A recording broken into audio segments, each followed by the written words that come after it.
My title today, the subtitle, Milton and the English Revelation, is actually taken from Dr. Christopher Hill's book called Milton and the English Revolution.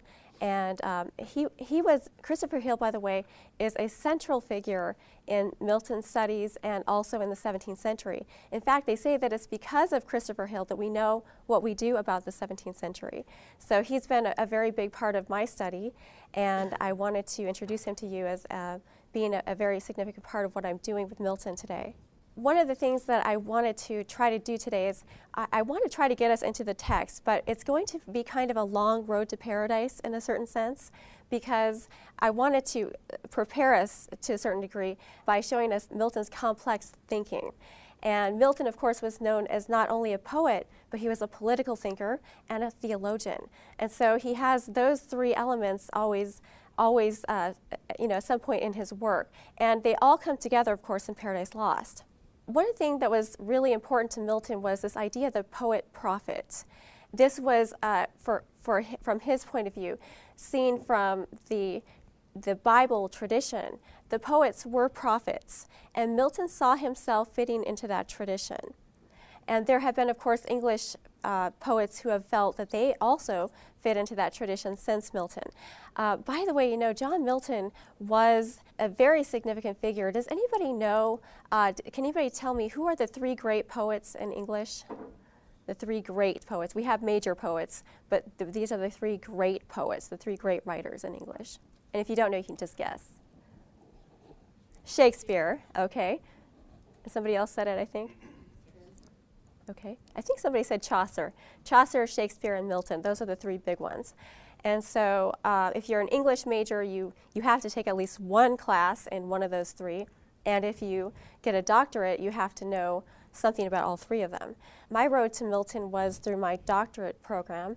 And I chose to study Milton because I had taken classes on the other two already. And I'd always heard that Milton was sort of a challenge.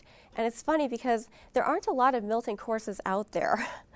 It's for some reason, Milton is more obscure than sometimes than the other two. Although, it's also the case that we know Milton as such a major writer that he actually, there's this line that was coined by Harold Bloom, and it's called the anxiety of influence, and that means that all poets since Milton have kind of trembled in his shadow, because who can ever reach, the greatness of Milton? And so the idea of studying Milton was sort of daunting, but I had some experience having read Paradise Lost in Academy, and I had a little bit of a knowledge of that, and I was also going through a sort of personal revival, I guess, a spiritual revival in my own life, and I was reading a lot of Ellen White. And because of that, when I started to put the two together, Paradise Lost and Ellen White, I started to see a lot of parallels. And they were important parallels, not just sort of the big picture things, but even at the level of detail. And I'll try to share that with you in just a moment, what I mean by that. But even some details that Milton has in his works, and not just Paradise Lost, but other works, fit in very nicely with what Ellen White has said. Well, before we really talk about Milton or Paradise Lost, we need to talk a little bit about the 17th century. And I know that a lot of you already know a lot about the 17th century, but can you tell me some of the things that were happening during the 17th century? We know that Shakespeare Shakespeare died in the 17th century, so we had already had a century with Shakespeare and Queen Elizabeth, of course, one of the more peaceful reigns of England. But we also have, at the same time, a lot of tensions, religious tensions, and they're sort of burgeoning. So scientific ideas, for example. In the 1630s, Galileo was put on house arrest, and Milton actually visited Galileo. That's what scholars believe, that he did. There's evidence to believe that he visited Galileo, and that's where he got some of his ideas that he inserted into Paradise Lost, especially the idea of the heliocentric universe, which was not widely believed, of course, at that time. So at the time of the 17th century was very exciting. There were lots of things happening. And this was the age of sort of the modern medicine and modern science comes into play. and lots of ideas from the continent to England and from England to the continents as well. And so there were political ideas. And Milton was right in the middle of this. He loved this kind of thing. He loved to go to the coffee houses, for example, and talk about the wonderful ideas that were sort of in discourse at the time. And remember also that the Mayflower had arrived in America, so we have people exploring the New World, and so there are just a lot of really exciting ideas at this time and intellectual ideas, and this is part of what Milton was so very interested in. And also, of course, we have the idyllic scenes. If you think about the country scenes, sort of unmarred by modern progress. Okay, and then of course we have sort of the darker side as well, right? I didn't mean to put Baroque music in with the dark side, but it's there, right? This is the age of Baroque music, and some of the composers there that you see, and also the plague of 1665. Now Milton was fortunate to be able to escape London during the plague, and he got outside of town, and then he was also fortunate the next year because the Great Fire consumed a large share of London. And so he probably could have seen the flames from where he was, but he was very fortunate that he was outside of London at that time. Okay, so one of the main things that was happening in the 17th century was, you often hear about periods of time in European history or British history, and usually people will say, oh, that was a time of great political upheaval. Well, definitely that was so in the 17th century, because there were a lot of political and religious tensions. Of course, you know that the church and the state are together in England, and so when we say there's political tensions, there will also be religious tensions too. And these came about because of a series of poor decisions made by Charles I. But I don't want to blame him completely for it. There were tensions, of course, preceding and surrounding him. But Charles I made a series of poor choices that just didn't go well with what was happening. And one of them was he married a French Catholic princess. And that didn't go well with Protestant England, of course. So she brought her courtiers over, and the court became a French Catholic court, and she had a lot of influence on Charles, and this was a problem for a lot of people, but it definitely affected Charles's views on religion. And then he just made some mistakes, and really, unfortunately, that led to his beheading. So England killed its king. That's a big thing that happens in the 17th century. Right now, I just want to take you to John Milton's house. This was the place where he escaped to after when the plague hit London. And I just want to let you know right now that there are a lot of studies that have just come out in the last year that are sort of trying to debunk or challenge the view that Milton was a stodgy old Puritan. And so is that kind of the view that we have of him? He kind of looks very stern in his photographs, in the paintings of him. And he has this sort of, prospect of sternness and kind of this idea of stodginess. So what's happening right now is that new scholars are challenging, Stephen Dabrowski is challenging this viewpoint that Milton was a stuffy old Puritan. So we want to give you a new picture of Milton, in other words, that he was somebody who loved music, for example, and he loved discussions, and he would have welcomed you into his home. Now, in 1665, Milton is sort of more at the end of his life, and so he's in the process of writing Paradise Lost. And if you came into his cottage at that time, he would probably ask you to stay for supper, and he would probably have one leg kicked over the chair and just be very casual with you, and he would probably ask you if you would mind taking down a few lines of poetry. And if you were somebody who knew that Paradise Lost was going to be great, you'd feel very fortunate to sit down and take down some of those lines, I suppose. There's this idea that he oppressed his daughters by making them take down his poetry lines. The reason he had to do that was because he was blind. So he couldn't write himself at a certain point. But he would give his lines. He would memorize 40 lines of poetry during the night, and then during the daytime he would have his friends or whoever was around write down those lines. Not only that, but we're learning about Milton now as a social writer. He would ask you, now what did you think about that line? And so that's another aspect of Milton that we want to try to bring out now, that he was a social writer as well as somebody who was more of a delightful person. At Christ College, Milton was known at Cambridge during his college years as being so beautiful. He had long curly locks of hair, and he was known as being so beautiful that they actually termed him or called him the Lady of Christ College. So he had this sort of name that followed him. And so an earlier poem that he wrote right after graduate school, Milton received a master's at Cambridge. An earlier poem has this particular passage in it, which is an invitation to dance.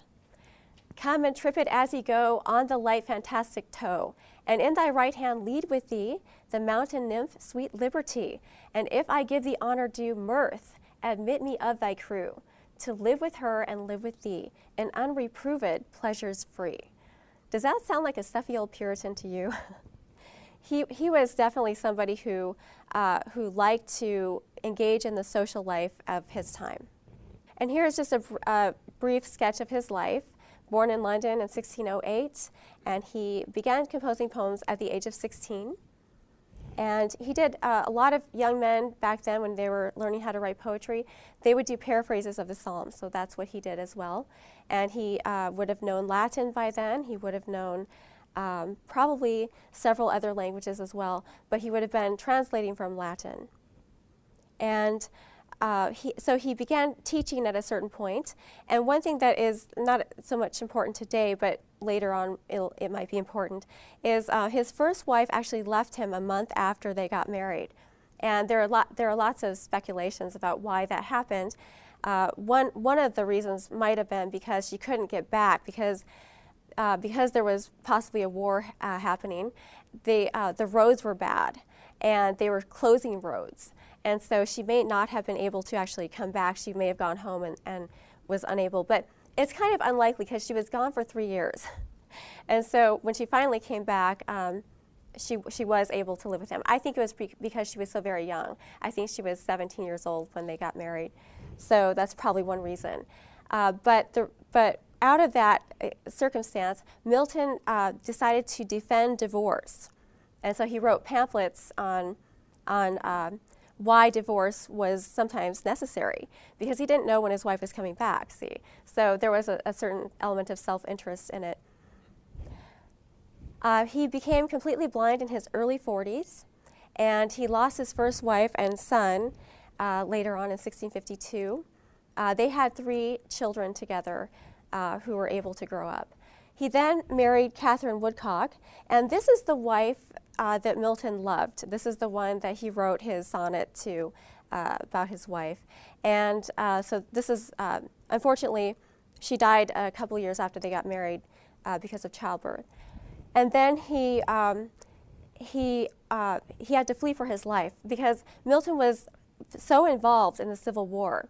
And he was so involved with not so much the fighting itself, but the political theories about regicide. He actually defended the regicide in certain cases. And because he was so outspoken with this, when the Restoration happened in 1660 with Charles II, then he had to run for his life and he had to hide. So he basically was doing this at the same time he was writing Paradise Lost. And there are some people that believe that he started writing while he was in prison. When he got out of prison, he married again a woman who was quite a bit younger than he was, and then he published Paradise Lost several years later. So he really was able to write Paradise Lost in the peaceful years of his life, which is fortunate. But of course he has all these memories of really tragic events in his life. His life works, the early poetry was sort of more like the passage I read. It was based more on Greek stories and classical stories, and he was writing kind of more for fame as a poet back then. Then when we move toward the middle part of his life, he's writing divorce tracts, he's writing political tracts, He writes Areopagitica, which is a major political work that is actually the foundation of our First Amendment. And then later on, you see it's in his later life that he writes the really great works, the long works, the epic works. Samson Agonistes was an important one to him because, of course, Samson also goes blind, right, at the end of his life. And so there are important parallels. Milton writes his life into his works in a very real way. In order to talk to you about freedom in Milton, I have to go to this text. It was actually not so much an argument against freedom of the press, but an argument against censorship, or the restrictions, the very strict sense of censorship that they had at the time. So in 1643, Parliament ordered book licensing, and these were the types of things that they were concerned about, right? So under the new order, no book was to be printed that contained forged, slanderous, scandalous, seditious, libelous, or anti-establishmentarian information. And so Milton mounted this defense, and it had four main arguments. And of course, there was a lot of anti-popery going on at this time, and Milton was anti-popish. And so his first argument is the Catholic Church is the inventor of book licensing, so why would we want to do it like they did, right? And then the second one was reading is a necessary acquisition of good and evil in a fallen world. In other words, it's unavoidable to some degree. So how do we know that one book is worse than another one? But he has several arguments under that. And then he also said, by the way, the order was ineffectual in this particular case, scandalous, seditious, and libelous books. And then last but not least, the one that we're interested in, the order will discourage learning and the pursuit of truth. Because Milton saw that freedom and truth were very closely linked. I found this quotation very interesting because there's a strong parallel with Ellen White. I'll just read it to you. Many there be that complain of divine providence for suffering Adam to transgress. Foolish tongues, when God gave him reason, he gave him freedom to choose. For reason is but choosing. He had been else a mere artificial Adam, such an Adam as he is in the motions. So you have to think of what he means by motions. We ourselves esteem not of that obedience or love or gift which is of force. God therefore left him free, set before him a provoking object ever almost in his eyes. Herein consisted his merit, herein the right of his reward, the praise of his abstinence. So when he says, as he is in the motions, there were lots of, in the 17th century, there were people who would try to produce mechanical machines, right? And so this idea of something in motion has to do with that. Now I'd like to show you a quotation by Ellen White that I found in Patriarchs and Prophets that carries an echo of this idea. There are thousands today echoing the same rebellious complaint against God. They do not see that to deprive man of the freedom of choice would be to rob him of his prerogative as an intelligent being and make him a mere automaton. It is not God's purpose to coerce the will. Man was created a free moral agent. One of the things that I discovered when I was reading Milton, after a quick trip down to Andrews for a proto-interview kind of thing, I discovered that there is a pamphlet. Somebody thought to take an inventory of Ellen White's writings, of Ellen White's books in her library at the time of her death. And that's an important document because it doesn't prove that she read anything, but it sort of shows that it's possible that she could have read something. How many of you think that it's possible that Ellen White had a copy of Paradise Lost in her library at the point of death? In fact, she did. I thought that was very interesting. So it's very possible and probable that Ellen White was reading Milton. Here are some other ideas from Areopagitica. Of course, we have the importance of intellectual diversity. Milton believed very strongly that it was in the diversity of opinion that we find any grain of truth. So this idea, of course, is familiar to some of us, right? The idea of unity and diversity. And so again, there's a sort of tradition going on here. We have Ellen White writing in the 19th century, but she's writing in a tradition. Others had believed that before. He believed in the complex and necessary interplay between good and evil in a fallen world. how do we know good? He said by evil, because Adam, in a certain sense, found out what good was through evil, right? So that was his logic. And then he also believed in the importance of even wrong ideas, because even if somebody has a wrong idea, who knows, later on maybe that idea would flourish and sort of look more like truth later. And then his one of the pieces of Areopagitica I really wanted to bring out, he was very interested in the educated prophets of the Bible, Moses, Daniel, and Paul, because they were skillful in all the learning of the Egyptians, Chaldeans, and the Greeks. And he also mentioned Paul thought it no defilement to insert into Holy Scripture the sentences of 3 Greek poets, and one of them a tragedian. So he wanted, he was trying to defend this idea that, we shouldn't read certain books because they have evil in them, because it could be that maybe there's a truth within that knowledge that we need to see. He believed it was wrong to forejudge authors, in other words, because we don't know. What if some of these authors were writing for God and we didn't know that? We found out later. So that was one of his ideas.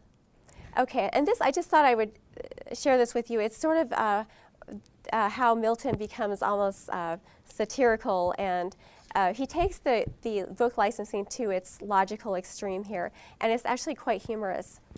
He says, if we think to regulate printing, thereby to rectify manners, if that's our interest, we're trying to rectify manners, we must regulate all recreations and all pastimes, all that is delightful to man. No music must be heard, no song be said or sung, but what is grave and Doric. There must be licensing of dancers, that no gesture, motion, or deportment be taught our youth, but what by their allowance shall be thought honest, for such Plato was provided of. It will ask more than the work of 20 licensers to examine all the lutes, the violins, and the guitars in every house. They must not be suffered to prattle as they do, but must be licensed what they may say. And who shall silence all the airs and madrigals that whisper softness in the chambers? Even the songs that people emit into the air should be licensed, in other words. The windows also, the balconies must be thought on. There are shrewd books with dangerous frontispieces set to sale. Who shall prohibit them? Shall 20 licensers? So this idea that we can try to stop error just because of licensing. Milton believed that ultimately truth would win out.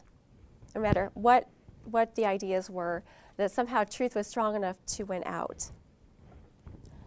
For who knows not that truth is strong next to the Almighty? She needs no policies, no stratagems, nor licensings to make her victorious. Those are the shifts and the defenses that error uses against her power. Give her but room, and do not bind her when she sleeps, for then she speaks not true, as the old Proteus did, who spake oracles only when he was caught and bound. But then, rather she turns herself into all shapes, except for her own, and perhaps tunes her voice according to the time, as Micaiah did before Ahab, until she be abjured into her own likeness. The idea here is that truth could take on different shapes, and they might not always be recognizable. So he mentions 2 stories here. One is Old Proteus.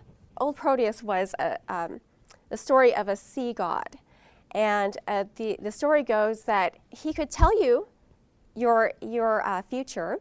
He could tell you the truth about your future, but you had to catch him first. He didn't really want to do that. He had to be caught. And he would, just as you would try to catch him, he would change shape. He would change a form into something else. And so this is the model that Milton is using here. So he can answer questions for you, but you have to capture him first, and he's very slippery. He can get away from you. And the other story is from the Old Testament. Now, Milton does this in his work all the time. He mixes classical with biblical imagery and trying to make his point. Do you remember the Old Testament story about Micaiah going before Ahab and what happened? The reason I want to show you this story today is because it serves, I think, as a backdrop for what Milton is going to do in Paradise Lost, where he tears the curtain back and we see heaven and earth relating. And to Milton, it was very important that the intercommunication between heaven and earth. And it was important before the fall, but it was also important after the fall. So he was very interested in how heaven was watching earth and what was happening between the 2 worlds. So, but the idea here that Milton is trying to get across is that truth can often come in the shape of a lie, or at least we might think it's a lie at first. Or maybe a lie is used and then God can work his truth through the lie. Okay, so but again, the backdrop opening, and we see heaven and earth communicating, and we see the source of this story sort of unfolding. Okay, so the idea that truth can take a variety of shapes, even the shape of a lie. Therefore, freedom to print unlicensed books is all the more important, because what we may think of as a lie may actually be truth in disguise. Even if what we read is evil or erroneous, God can still bring blessing out of it. So this is Milton's major argument. So this is an argument that God can use a lie to bring about truth. It's related to an idea that we will see in Paradise Lost, and that is the doctrine of the fortunate fall. This idea that because of the fall, there will be greater good to mankind than there would have been if there had not been a fall. And so then I just wanted to ask the question, might not it be harder to disentangle truth from lies than we realize? Maybe that was Milton's point. Maybe he was trying to show that, lies are very subtle, and sometimes truth is subtle too. How do we know the difference? How do we disentangle that? It might be harder than we think. Yes, this idea of freedom of choice for Milton was really central to his theology, to his life, and to his poetry, especially in Paradise Lost, when he's trying to explain the reason for pain and sin in the world. And one of the things that he keeps espousing is this idea that it's not really possible to be free unless reason is at the center of your being, unless reason is governing your passions, for example. So he really believed that reason, there's a strong relationship between reason and freedom of choice. Okay, so then we could say a truth in the shape of a lie, or a lie in shape of truth, right? And this is the sort of introduction to Paradise Lost. Milton had a hard time deciding on a story to write. He had always wanted to write an epic, but in his youth he got caught up with the story of King Arthur, and he thought that he would someday write what we call an Arthuriad. But after life kind of took its toll on him, he got more serious, I guess we might say, and he had a reason for writing the story, many reasons for writing the story that he chose. We want to look at Paradise Lost as not only a poem, but it's also a narrative, it's a story. And so when we think of those terms from the English standpoint, from a study standpoint, there are some differences that we might want to look at. Also, Paradise Lost also serves, although it's not written this way, it serves as a drama. It's really it could be staged so easily in many ways. And so we have dramatic monologues, especially by Satan. I don't know if we'll have time to look at Satan's soliloquy, but this is where he has lament and regret for his choice. And he really has, it's amazing how Milton writes in his sorrow.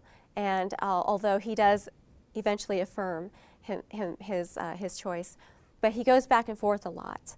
And so we kind of see that, especially even in the deceptions that he's using.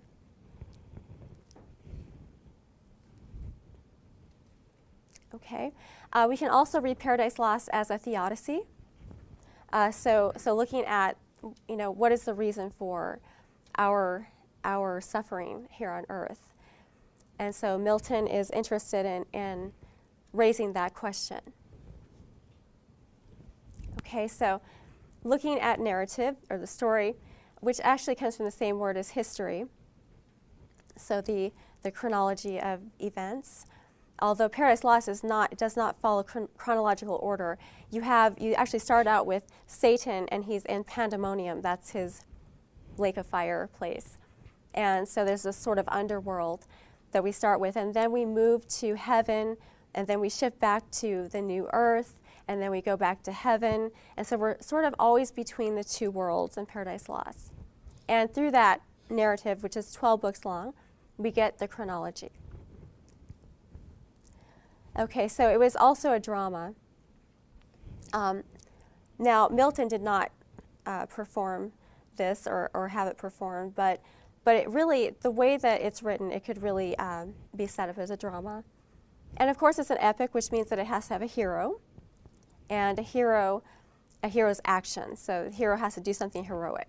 So that leads to the question, who is the hero of Paradise Lost, which is what a lot of people have asked. And just a quick look at some of the aspects of narrative and of poetry as well. So in narrative, we have movements, we have a plot. There should be a sort of climax. There's a point where the tension is the highest, and then somehow that's resolved. And we have characters in the narrative, very similar to what we have in drama, a sense of expectation, and point of view. And that point of view is very important in Milton because we actually get to see very, very closely into Satan's mind. We don't get into God's mind, and we get a little bit into Adam's mind. But so we have a point of view that is interesting.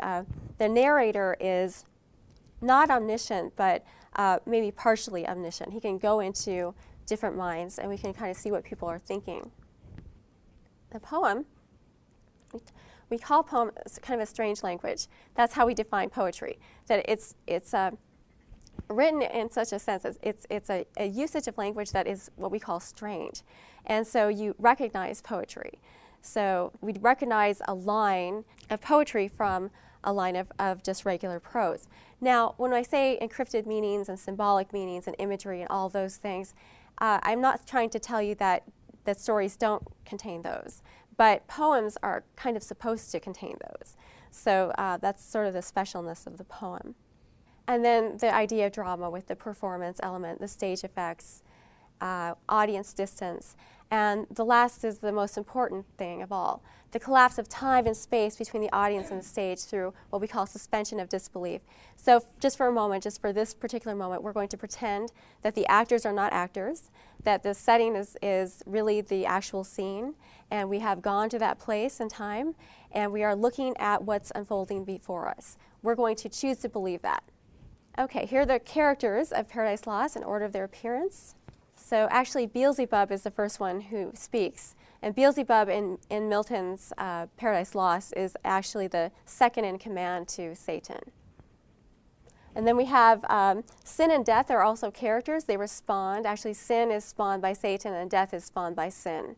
And so they're his children, so to speak, and his grandchildren, a child and grandchild. And we have the Father and we have the Son. Now, Milton does not refer to the Son as Christ. He's the Son because he's pre-incarnate. So Milton refers to him as the Son. And we have angels. Now, I know that Dr. Tonstad has been talking about how when he draws his diagram of the 3 points, God and humans and then angels, he said that a lot of people ignore the angel part. But Milton definitely does not ignore angels. Milton is very, very interested in angels.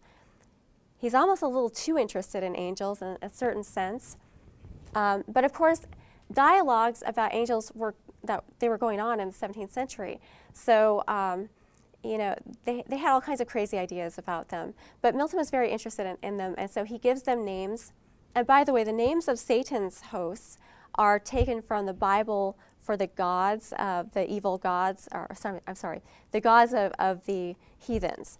So, so you see, Moloch, for example, as one of Satan's hosts. The idea being that behind the gods, there was really maybe an angel entity.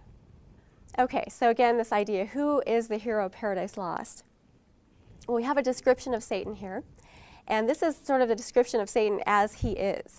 But then we're going to look at Satan in disguise, and so we're going to see him take on various disguises.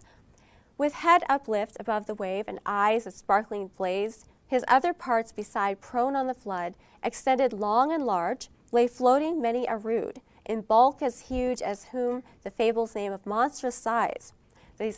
These words like monstrous and bulk are there to describe Satan.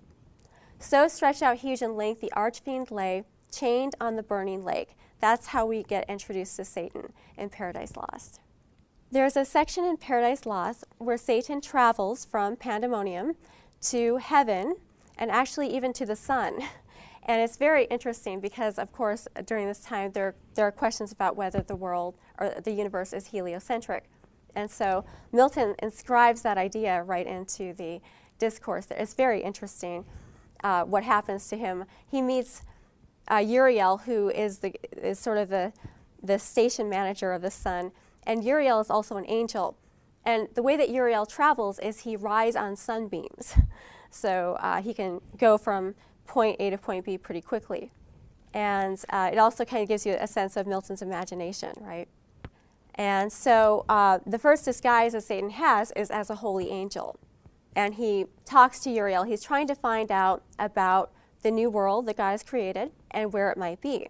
And he disguises himself as a holy angel so that he can get instructions. Because of course, the good angels have been instructed by God, be careful, don't give Satan any extra information.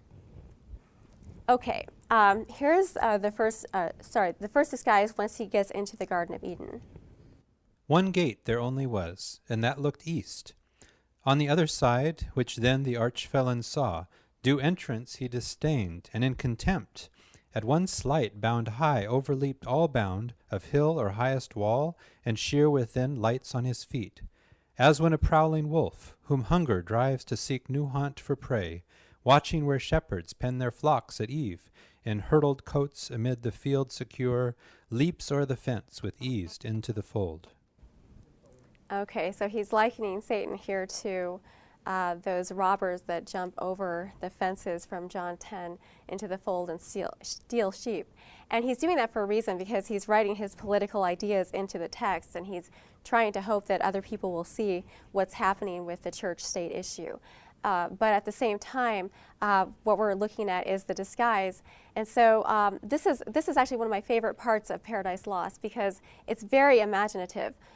First of all, there's a gate there, but Satan decides he's not going to take the gate. He's too angry about everything, so he's not going to take the gate in. He's just going to jump over the wall.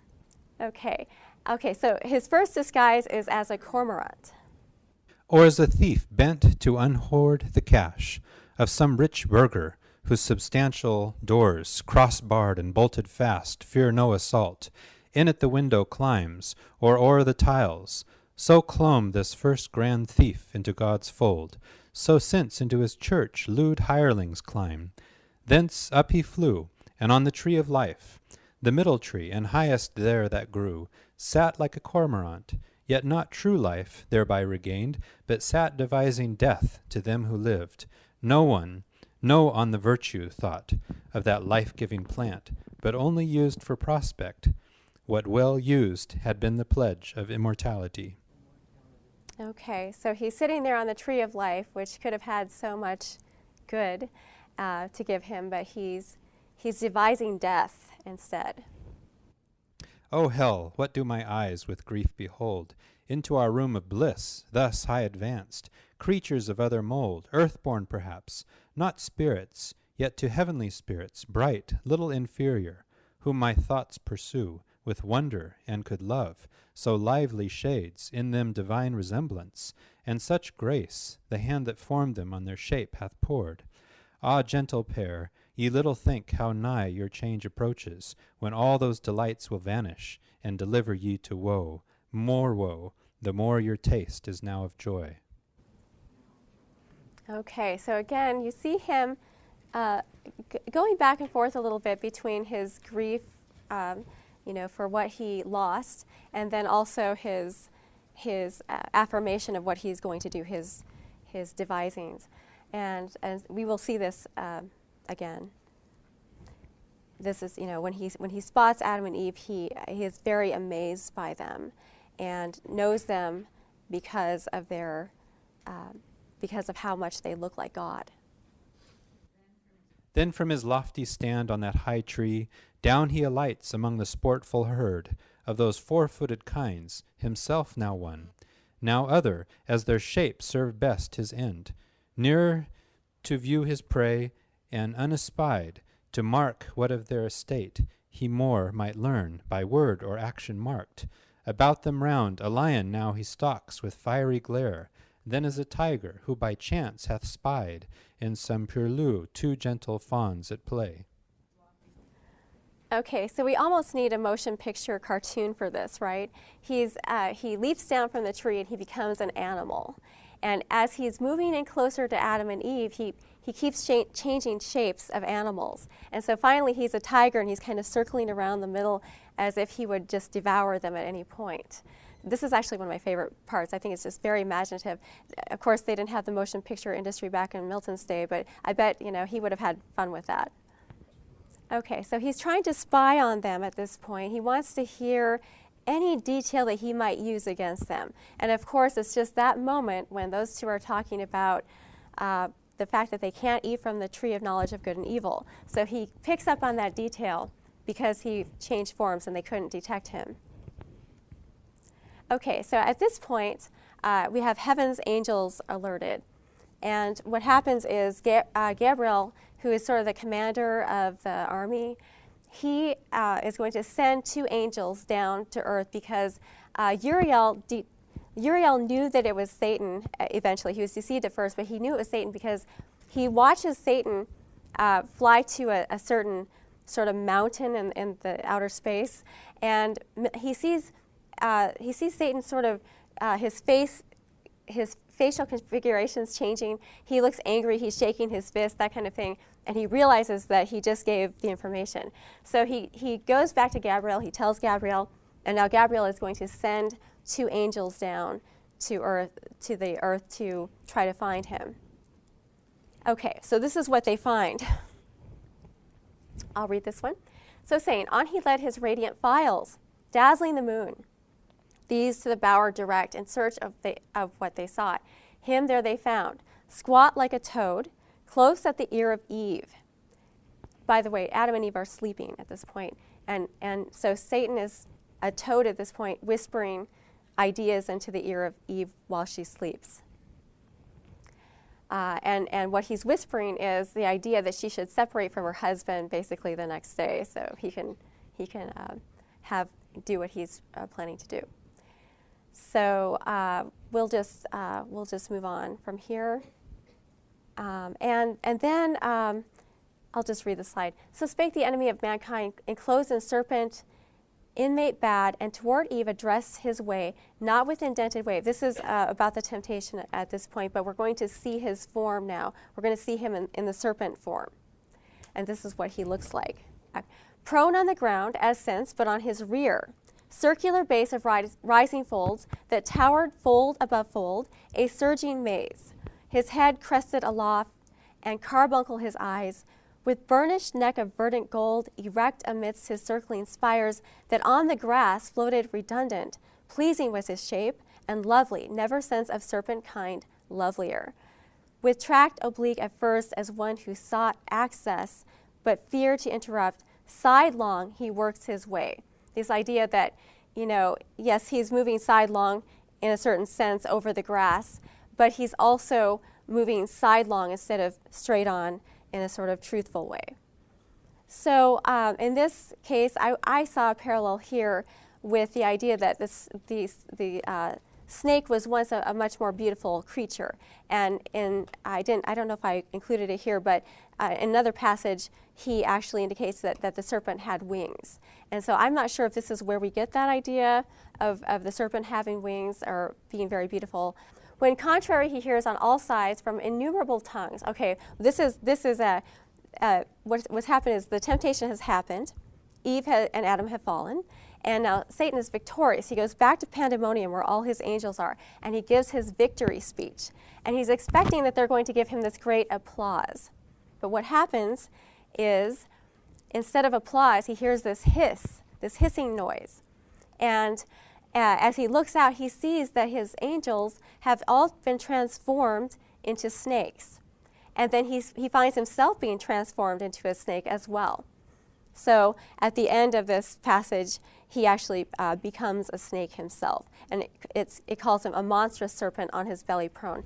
This is interesting. I actually found a relationship in etymology between the idea of snake and dragon, that a dragon is sort of the idea of a bigger snake. So when we say he transforms from the snake to the dragon, essentially. And so then he has he's still considered the leader, even though he's now this hideous beast of a dragon. And all of his followers, now snakes, they all follow him out to this field. And in the field there are trees that look like the tree of life. Okay? There stood a grove nearby, sprung up with this, their change. His will who reigns above to aggregate their penance. So this idea that God is going to sort of give them due for what they did. Laden with fair fruit like that which grew in paradise, the bait of Eve used by the tempter, on that prospect strange their earnest eyes they fixed, imagining for one forbidden tree a multitude now risen to work them further woe or shame. Yet parched with scalding thirst and hunger fierce, though to delude them sense could not abstain. But on they rolled in heaps, and up the trees, climbing, sat thicker than the snaky locks that curled Megara. Greedily they plucked the fruitage fair to sight, like that which grew near that bituminous lake where Sodom flamed. This more delusive, not the touch but taste, with spattering noise rejected. Off they essayed, hunger and thirst constraining, drugged as oft, with hatefulest disrelish, writhed their jaws, with soot and cinder filled. So they climb the trees, they try to grab the fruit, and all they get is ashes instead. And of course I was alluding to Dr. Tonstad's talk about at some point, there's going to be an end. This is, Milton is sort of pointing to the future here. Satan will not always reign on earth, and there will be an end, and he will too bite the dust, right? Okay? And the reason for all this is about pride, right? Because that's how Satan started. So this idea of sort of God giving them their due was to punish their pride. Okay, so that was all I had for the PowerPoint part. Next week, of course, Dr. Tonstad will be back, and then I'll probably follow up with Milton the following week. Thank you very much. Thank you.